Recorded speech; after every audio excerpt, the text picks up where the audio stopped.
সামাজিক যোগাযোগ মাধ্যমে সরকার ও ভারতের সমালোচনামূলক লেখা দিতেন এক তরুণ, কিন্তু সেই স্বাধীন মত প্রকাশ সহ্য করতে পারেনি আওয়ামী সরকার।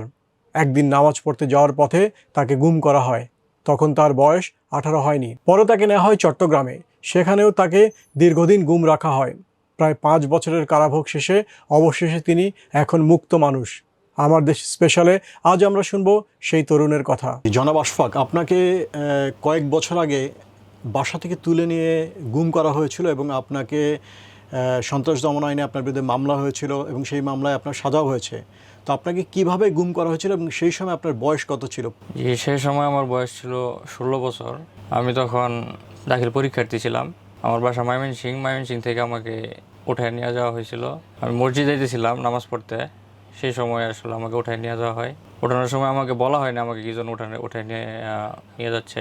পরবর্তীতে আমি জানতে পারি আমার নামে তারা মামলা দিয়েছে, অথচ এই ব্যাপারে আমি কিছুই জানতাম না। এবং তারা আমাকে নিয়ে যায় গাড়িতে করে, হাত এবং চোখ বেঁধে। আমি জিজ্ঞাসা করা তো আমাকে কিছু বলে নাই, বরং গাড়ির ভিতরে আমাকে টর্চারও করছে। তারা আমাকে 3 মাসের মতো গুম রাখছিল। পরবর্তীতে আমি জানতে পারি আমাকে চট্টগ্রাম রাখা হয়েছে, চট্টগ্রাম ডিবি কার্যালয়। এবং তারা ছিল কাউন্টার টেরোরিজমের সদস্য এবং সোয়াতের সদস্যরাও কিছু ছিল। গুম রাখার সময় মাঝখানে একবার ডাকা নিয়ে আসছিল রাত্রেবেলা। তখন আমার হাত পিছন দিক দিয়ে বাঁধা এবং চোখ বাঁধা। আমি জিজ্ঞাসা করাতে তারা আমাকে বলছিল তোকে মেরে ফেলবো, এরকম একটা কথা বলছে। ক্রসফায়ার দেওয়ার জন্য নিয়ে যাচ্ছি। তো আমি বলছিলাম যে আমার অপরাধ কি, দোষ কি? তো তারা বললো যে ইসলাম নিয়ে লেখালেখি করস কেন, সরকারের বিরুদ্ধে কেন বলস, ইন্ডিয়ার সাথে তোদের সমস্যা কি? তো পরবর্তীতে ঢাকা নিয়ে যায় আমাকে। ঢাকা কোন এক কার্যালয়ে রাখে, সেখানে এক রাত্রির মতো রাখে। পরবর্তীতে আবার আমাকে চিটাগাং নিয়ে আসে। 2018 সালের জানুয়ারি 1 তারিখ পর্যন্ত আমি চিটাগাংয়ে ছিলাম। এবং ঘুম থাকা অবস্থায় আমাকে সবসময় হ্যান্ডকাপ পরায় রাখতো, খাওয়া খাদ্য গোসল কোনো কিছু করতে দিত না, চোখ বেঁধে রাখতো, টর্চারও করতো। তারা বলে নাই যে আমাকে মামলা দিবে। আমি জিজ্ঞেস করছি কি আমাকে এভাবে রাখবে নাকি আমাকে ছেড়ে দেন, আমাকে আমার মা বাবার কাছে পাঠিয়ে দেন। এতদিন তো রাখছেন, আমার সাথে তো কারো কোনো সংশ্লিষ্টতা পান নাই বা আমি কোনো অপরাধও করিনি। পরে তারা বলতেছে না, তোরা জঙ্গি, তোরা জেএমবি, তোদেরকে এই মামলা দিয়ে দিবে। আমি বলছি আমি এদের নামও কখনো শুনি নাই। জঙ্গি বা জেএমবি কি, এদের কার্যক্রম কি, তাও আমি জানি না। এবং যারা আমাকে নিয়ে গেছিলো, যারা আমাকে রাখছিল, তাদের মাঝে আমার কয়েকজনের নাম মনে আছে। একজন নাম ছিল আফতাব চৌধুরী, বা মূল নামটা আফতাব আর কি। তারপর রাজেশ বড়ুয়া, তাদের অফিসার ছিল পলাশ কান্তিনাথ। সোয়াতের একজনের কথা মনে আছে, আদনান। তারপরে তাদের সবার যে অফিসার শহীদুল ইসলাম খান, তার মধ্যে পলাশ কান্তিনাথ আমার সাথে বেশি খারাপ ব্যবহার করছে, টর্চার করছে, রাজেশ বড়ুয়া করছে।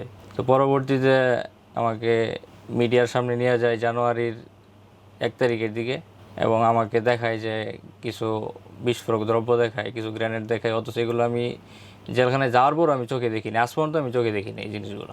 আমি পত্রিকাতে দেখছিলাম। এমনকি জেলখানায় আসার পরে জেলখানার ভিতরে আমাকে জিজ্ঞাসাবাদ করার জন্য লোক আসছিল। আমি প্রথম ওইখানে একজন অফিসারের কাছে ফোনের মাঝে ওই ছবিগুলো দেখি, কিছু কালো পলিথিন মোড়ানো। কিন্তু এরপরে আমি আজ পর্যন্ত আমি ওই ছবিগুলো একবারই দেখছি, আর আগেও দেখিনি, পরেও দেখিনি। তো উনি আমাকে বলছিল যে যদি বলো তাহলে স্বীকার করে দিই। আমি বলছি স্যার কী বলবো, আমাকে মিথ্যা মামলা দিয়ে নিয়ে আসছে। পরে বলছে না, তুমি বলো, তুমি স্বীকার করো, তুমি স্বীকার করলে তোমাকে ছেড়ে দিব। আমি প্রায় 5 বছরের মতো জেল খাটছি গুমসহ। কিন্তু পরবর্তীতে আমাকে সাজাও দিছে, কিন্তু কোনো প্রমাণ করতে পারে নাই। আমার মামলার কাগজপত্র দেখলে বোঝা যাবে। চট্টগ্রামে একটি বাড়ি থেকে তাকে গ্রেপ্তার দেখানো হয় সেখান থেকে গ্রেনেড উদ্ধারও। কিন্তু সবই ছিল সাজানো নাটক, কারণ সেই বাড়িতেই আগে থেকে অবস্থান নিয়েছিল পুলিশ। এবার শুনুন সেই তরুণের মুখেই ঘটনার আসল গল্প। একমাত্র পুলিশ সাক্ষী ছাড়া পাবলিক কোনো সাক্ষী আমাকে যে বাসায় নিয়ে গেছে বলছে, সেই বাসার কেউ আমাকে কখনো দেখেও না, আমাকে চিনেও না। সবচেয়ে মজার ব্যাপার হলো, আমাকে যে বাসায় নিয়ে গেছে ওই বাসার ভিতরে আগে থেকে তাদের লোক ছিল। ওই রুমের ভিতরে তাদের কাউন্টার টেরোরিজমের লোক ছিল। কাউন্টার টেরোরিজমের লোকে, ডিবির লোকে দরজা খুলে আমাকে ভিতরে নিয়ে গেছে, বসাইছে। তো ওইখানে আমার পরিচিত লোক ছিল, কারণ আমি 3 মাস তাদের কাছে ছিলাম। অনেকে চেহারা আমার চেনা জানা পরিচিত। আমি তাদেরকে বললাম যে স্যার আপনি এখানে। তখন আমাকে মাইরা বললো স্যার বলবি না, এমন একটা ভাবে থাক যেন তুই আমাদের কোনো চিনস না। তো আমাকে যখন উঠাইতেছিল, কয়তালে উঠাইছে আমার মনে নাই, কারণ এই বাসা আমি আগে দেখি নাই। তো নিচে যে ভাড়াটিয়ারা ছিল তারা আবার দরজা খুলে দেখতেছিল কী হইতেছে এখানে। তো একজন দরজা খুলতেই একজন অফিসার খুব খারাপ একটা গালি দেওয়া দরজাটা বন্ধ করে দিতে বললো। এবং আশপাশের পুরো এরিয়াতে তারা কিছু ওই হাইস জাতীয় গাড়ি আইনা তারা একটা শুনশান নীরবতা, একটা পরিবেশ সৃষ্টি করলো। তারপর আমাকে রুমে নিয়ে গেলো। রুমের ভিতরে তাদের লোক ছিল। আমাকে পিছন দিয়ে হাত বাঁধা ছিল, চোখ নিচের দিকে ছিল। আমাকে টাকাই তো দিতেছিল না কারোর দিকে, যাতে আমি যদি চিনে ফেলাই, কিছু যদি বলে ফেলি। তারপর কোথা থেকে 2জন লোক আনলো। লোক আনে আমি আমার চোখ বাঁধা, আমি দেখতেছি না কাদের আনছে। তাদের কাছে কিছু স্বাক্ষর মাক্ষর না কিছু নিল। তারপর আবার আমাকে তাদের যে গাড়ি দিয়ে আমাকে আনছিল সিএনজি দিয়া নিয়ে গেছে তাদের হাইস দিয়া, এবং সিএনজি দিয়ে আমাকে পুরো রাস্তা আনে নাই, কিছু রাস্তা তাদের হাইস দিয়ে আনছে।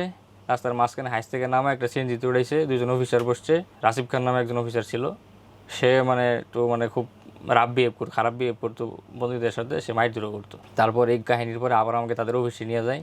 পরে আমি বললাম স্যার এটা কী হলো? পরে বলছে কালকে তোকে সাইডে দিব। তারা আলাপ করতেছে যে কী কী দেখাইছস? পরে বলতেছে এই জিনিসগুলো দেখাইছি, 10টা গ্রেনেড, 2টা বোম দেখাইছি, ব্যাস দেখাইছি। তারা বলছে আমার কাছে এগুলো ছিল, এগুলো আমি নাশকতার জন্য করছি, অথচ তারা আমাকে বাসা থেকে উঠে আনছে। তো আমি এগুলো স্বীকার করি নাই, সেই জন্য তারা আমাকে আদালত চত্বরে মারছে। আপনাকে রাখা হয়েছিল হচ্ছে শিশু সংশোধন কেন্দ্রে? জি না, আমাকে চিটাগাং কেন্দ্রীয় কারাগারে রাখা হয়েছিল। কিন্তু আপনার বয়স তো 18 বছরের নিচে ছিল। আমার বয়স 18 বছরের নিচে ছিল, আমার মামলাটা ছিল শিশু আদালতে।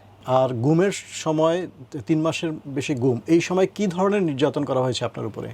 এই ধরনের খুব শীতের রাত্র ছিল, টাইলসের উপরে শুয়ে রাখছে, কোনো কম্বল কাঁথা বালিশ কিছুই দিছে না, এবং এত দিনের ভিতরে আমাকে একদিনও গোসল করতে দেয় নাই, খাবার দিত না ঠিক মতো, হাত পাইতে রাখতো, পেছন দিক দিয়া কথা বললে চর থাপ্পড় লাথি ঘুষি আছে, তারপরে বাঁশ দিয়া হাতের ভিতরে ঢুকাইয়া বাঁশ দিয়া ডলা দিত আর কি। আবার একবার আমাকে পানি, ওই যে মুখের ভিতরে কাপড় দিয়া পানি ঢেলে দিছে, তো আমি দম নিতে পারতেছিলাম, বুঝতেছিলাম না যে কী, মানে মরে যাবো এরকম মনে হইতেছিল আর কি। আমাকে আমার উচ্চতা যতটুকু, এতটুকু জায়গার বাইরে আমাকে নড়তে দিত না। অন্যান্য অফিসার যারা ছিল কি ধরনের তাদের কথাবার্তা ছিল স্বীকারোক্তি আদায়ের জন্য বা কোনো প্রেশার? স্বীকারোক্তি আদায়ের জন্য তারা প্রথম আমাকে বোঝানোর চেষ্টা করছে, এই জন্য স্বীকারোক্তি দিলে আমাকে ছেড়ে দিবে, কিন্তু আমি বলছি স্যার আমি যেগুলো করি না এগুলো আমি বলবো কেন? তারা যখন এভাবে কথাই বোঝাতে পারে না, তারপর তারা টর্চার করছে, এই ধরনের বাঁশ দিয়ে দিছে, তারপর মুখের উপর গামছা দিয়ে পানি ঢালছে। তো বলছে বলবি কিনা বল, তোমার জীবন বাঁচানোর জন্য বলছি বলবো।